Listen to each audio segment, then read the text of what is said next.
This is the full review of the Vortex HD65 Select. And I'm going to say this right out of the box.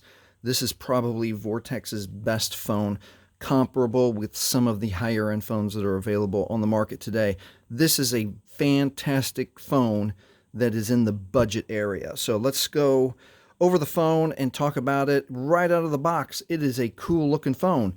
I love the sharp edges. Has the 3 camera low profile in the back. It is just a sleek, cool phone. And to compare it to what it looks like, I've got this is a newer Samsung Galaxy. This is the S22, I think, Ultra. Similar size. So you're getting a fantastic. This feels heavy. This feels light. So as far as and it's because you got the plastic back cover, which the plastic back cover is going to be a little bit more durable than the glass back cover, which I see this more and more and more. They put the glass on the back, and you drop it one time, and then you have a gigantic repair expense. So that's one of the things that I really like about Vortex is that they stayed plastic, and that is totally fine with me. Let's see, the other thing right out of the box that I really like about Vortex is that they not only do they allow you to take the back off, but the battery is replaceable. So if your battery ever starts to fail, which if you've never seen a failing battery, it starts to get puffy and the edges might come apart, it stops taking a charge or holding a charge, you're able to get a different Vortex battery. Oops, got that wrong. And all right, the other things I like about the Vortex is out of the box, they provide you, it's a basic cover, but it's still a cover. They give you a cover right out of the box. So that's cool that they include that. And they include a protective glass shield. Not a lot of companies do that at all. And you've got to pay, extra for this and extra to this. It's included with your Vortex, which is fantastic. This is great. And then, like most phones, they still provide charging brick and charging cable for you. And this is the 5 volt. Is that right? Am I looking? Yeah, 5 volt. So you're going to get some speed charge, which is, what everybody wants. You don't want your phone on the charger for hours and hours. You want your phone to charge in about an hour, which that has the capacity to do. So we've already talked about, let's talk about a few of the specs. We've already talked about, it's got a huge screen, 6.5-inch screen, comparable to some, like we already compared it to. Plenty of ROM, plenty of RAM, 32 gigabytes. I think you can add, there's room to add an SD chip, I think up to 256 gigabytes. The one thing that I do not like, it's not a deal breaker, I don't think, unless you are an artist, but the 5 megapixel and 8 megapixel camera, so 5 facing you, 8 facing out, it's on the low end of what's available these days on phones. So if you really want sharp, crisp, clean photos, you're going to have a degree of disappointment with the Vortex HD65. But it might not be a deal breaker for you. The other thing I like, it's got a 4-core CPU, 1.5 gigahertz processing speed, which is comparable to an older iPhone. I think the iPhone 11 had about that same processing speed. And then a magnificent battery. This battery has a lot of juice at 4,000 milliamp hours.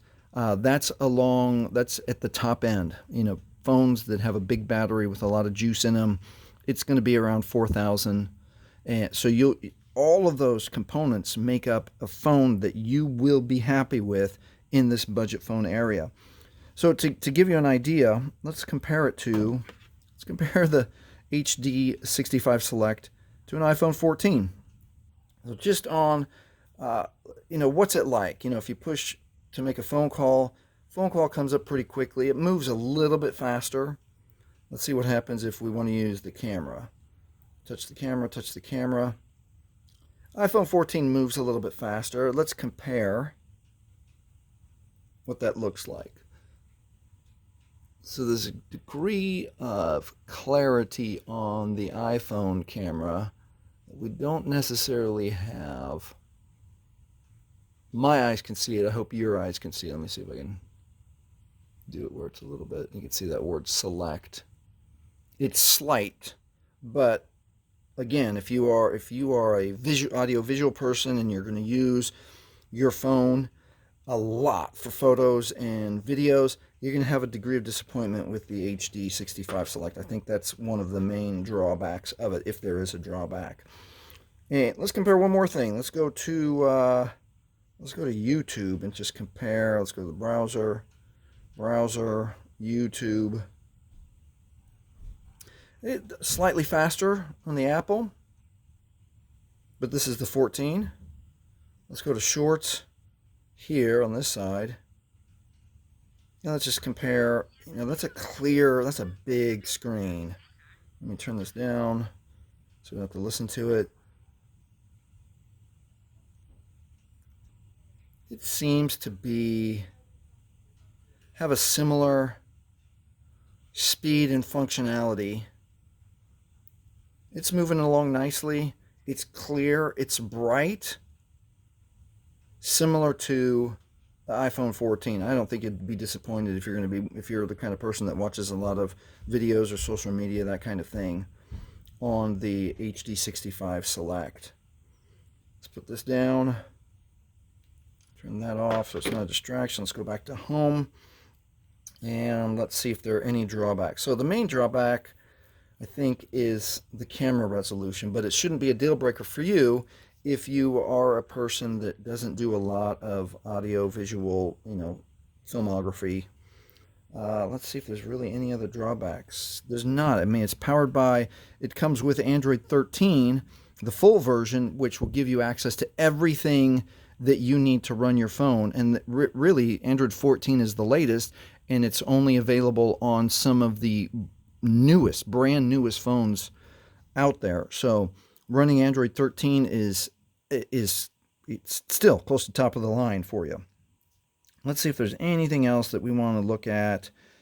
I think that's it. I mean, that's the full review. I mean, easy to give this phone a 10 out of 10. You should be happy with it, whether you got it through a program or you are buying it secondhand. This is a fantastic phone that you will be happy with. And if you want a quick trick to make your HD65 Select run even faster, watch the video right here next.